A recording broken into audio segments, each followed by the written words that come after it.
Pessoal, vamos fazer hoje uma análise completa da peça cobrada na segunda fase da OAB em Direito do Trabalho, aplicada no dia 22 de fevereiro de 2026, referente ao 45º Exame de Ordem Unificado. Essa prova seguiu um padrão tradicional da FGV, que era uma peça prático-profissional valendo 5 pontos e 4 questões discursivas valendo cada uma 1,25 cada. A grande pergunta que todo mundo se fez quando saiu da prova foi: meu Deus, qual era a peça? A peça esperada pela banca era um recurso ordinário adesivo no processo do trabalho.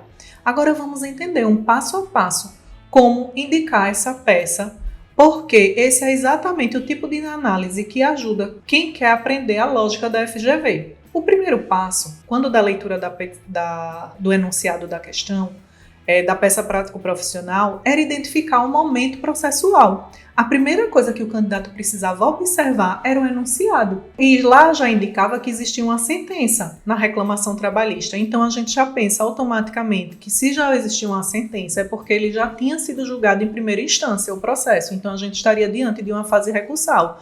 Então não caberia, seriam eliminadas as outras possíveis petições, como contestação, reclamação trabalhista, exceções de incompetência, suspeição, de territorialidade e embargos à execução. Quando há sentença, normalmente estamos diante da fase recursal. E no processo do trabalho, o recurso típico contra a sentença é o recurso ordinário. Eventualmente, caso exista uma contradição, obscuridade, um erro material, uma omissão, aí poderia sim ser um embargo de declaração, só que não tinha nenhuma dessas informações no enunciado. O que mudou tudo era quem já tinha recorrido. Aqui estava a grande pegadinha da FGV no enunciado. O enunciado indicava que a outra parte já tinha apresentado um recurso ordinário. E aí é que surge a dúvida. Se a outra parte já recorreu, já apresentou recurso ordinário e agora eu quero recorrer também, qual é o recurso cabível?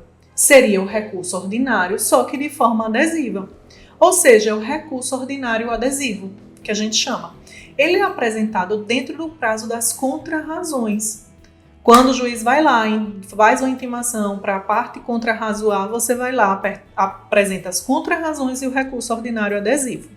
Esse detalhe é exatamente o que diferencia quem identificou corretamente a peça e quem colocou apenas recurso ordinário. A estrutura da peça, que a FGV esperava de vocês, era mais ou menos assim.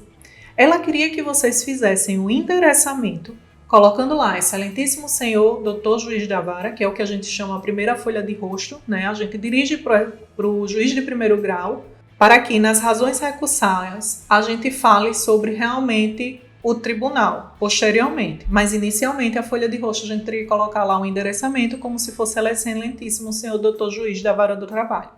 Depois, na interposição do recurso, a gente deveria informar, vocês deveriam ter informado, que a parte apresenta recurso ordinário e acrescentar na forma adesiva, com o fundamento lá no artigo 997 do CPC, que é aplicado subsidiariamente ao processo do trabalho de acordo com o artigo 769 da CLT.